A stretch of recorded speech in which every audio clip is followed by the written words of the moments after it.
were we talking about? Killing an idea. Oh, yeah. Is that we have to come up with bombs that kill ideas. I mean, I feel like you're on this page. Are we going to... What began as a conversation about the death of ideas quickly turned into something far more personal, an ideological clash between two late-night veterans. Bill Maher, never one to sugarcoat his thoughts, delivered a brutal and scathing critique of Stephen Colbert, especially after reports emerged that Colbert had been quietly dismissed from CBS following an eye-watering $40 million annual loss. It wasn't just business, according to Maher. This was personal. And in a blistering monologue that spared no punches, Maher made it very clear. He believes Colbert stopped being a comedian a long time ago and instead became a mouthpiece for political orthodoxy. Maher has criticized Colbert before, but this time felt different, more pointed, more final. He placed the blame for Colbert's show's downfall squarely on his obsessive fixation with Donald Trump, which Maher claimed poisoned the comedy and alienated a huge swath of the American audience. Maher didn't just accuse Colbert of bias. He accused him of betrayal to the art of comedy, to open dialogue, and to the traditional role of late-night hosts as unifiers, not dividers. Maher noted that the decline in late-night TV began when hosts stopped being funny and started being activists. They became what he called court jesters turned court loyalists. They were no longer challenging power. They were defending their political tribe. For Maher, this shift is catastrophic. Comedy, he believes, thrives on dissent, surprise, and nuance, not on ideological purity tests. He then went further, breaking down what he sees as the theatrical nature of Colbert's show. According to Maher, everything on Colbert's stage is carefully engineered for audience reaction, from the scripted monologues to the perfectly timed applause. There's no real risk, no genuine surprise. It's performance, not satire.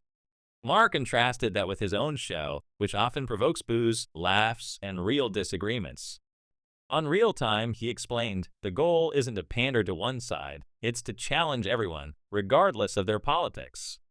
Even when Maher appeared as a guest on Colbert's show, it was clear there was tension between the two. Maher recalled an interaction where he cracked a clever joke, only for Colbert to deliberately pretend not to understand it, leaving Maher to hang awkwardly on live television. Maher said it was obvious they weren't friends, not because of an argument or feud, but because they fundamentally see the world differently. Colbert is a Catholic traditionalist, Maher an unapologetic secular liberal. They've appeared together, but that's about as far as it goes.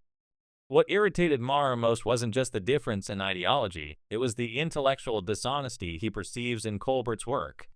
He accused Colbert of pushing narratives over truth, feelings over facts. Maher explained that when comedy becomes a vehicle for emotions, especially hatred, it loses its edge and turns into propaganda. And that's the real danger, in his view. Emotional responses can be useful, but if they drive everything, they lead to bias, overreach, and eventually collapse. Maher pointed out that Colbert's massive budget, reportedly $100 million a year, was never about comedy. It was an investment in influence, in maintaining a particular political message. He compared Colbert to figures like Brian Stelter, suggesting both were awarded not for originality or performance, but for saying what the establishment wanted to hear. When the audience tuned out and the losses piled up, CBS had no choice but to pull the plug. The bigger question, Maher argued, is why people like Colbert were even handed such powerful platforms to begin with. The answer, in his mind, lies in the corporate machinery of mainstream media. Networks aren't picking the funniest people, they're picking the safest.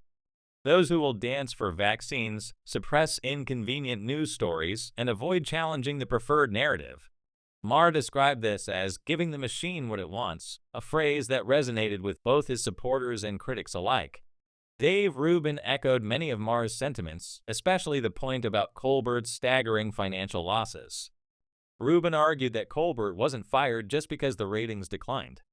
It was a symptom of something deeper, the audience's rejection of ideological comedy dressed up as entertainment. He also pointed out how Colbert was used to bury controversial topics like the Hunter Biden laptop, essentially serving as a shield for the establishment rather than a critic. The fallout didn't stop with Maher and Rubin. Jon Stewart, a longtime friend and mentor to Colbert, exploded with anger over the firing. Stewart accused CBS and its parent company, Paramount, of bowing to political pressure, specifically from Donald Trump, in order to smooth the path for an $8 billion merger. He believed Colbert was sacrificed to keep the deal moving forward, and he made that clear in his next on-air appearance. Many expected Stewart to take a bold stand, maybe even resign from The Daily Show in protest. After all, he had the platform, the audience, and the history with Colbert to make a real statement. But when the cameras rolled, what viewers got instead was a weak satire skit aimed at Paramount. No resignation, no real protest, just noise. Megyn Kelly was among those who called him out, branding Stewart's response as hypocritical and performative. If he really believed what he was saying, he would have walked away, but he didn't. He stayed silent in the way that mattered most by not acting. Kelly's takedown struck a nerve. She pointed out that for all the outrage Stewart displayed, he was ultimately protecting his own status, his own paycheck. It's easy to rant when there's no cost involved, but when given the chance to make a meaningful gesture, he backed down. To Kelly, that revealed everything about the modern media landscape: loud voices, shallow principles. Adding to the noise was Tim Walz, who took to social media in defense of Colbert, calling him the greatest in the business and praising his so-called bravery in speaking truth to power. But the irony wasn't lost on many. Walz's endorsement only cemented the perception that Colbert had become a partisan cheerleader, not a universal comedian. In fact, most of the outrage came from the left. The right was quiet. And that silence spoke volumes. The truth, Maher concluded, is that Colbert had long since abandoned his role as an entertainer. He traded laughter for lectures, unity for division, and the audience responded the only way they could: by leaving. Ratings collapsed. Enthusiasm waned. Colbert became the very thing late-night comedy was never meant to be: predictable. This erosion wasn't sudden. It was years in the making.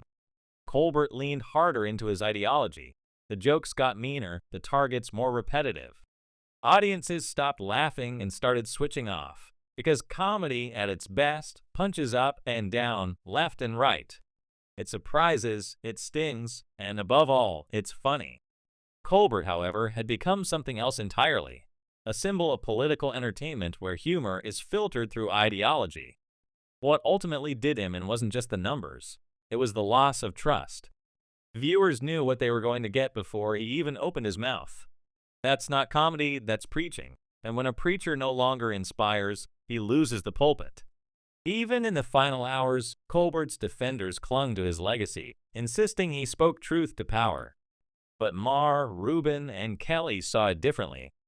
They saw a once brilliant comedian consumed by the very thing he was supposed to parody. The system didn't silence him. His own predictability did. And while he'll likely resurface in some other form, the trust he once held with millions of viewers may never return. In the end, it's not just about Stephen Colbert. It's about what's happening across late-night television and political comedy in general. The erosion of trust, the rise of tribalism, the prioritization of ideology over entertainment, it's all part of a larger cultural shift.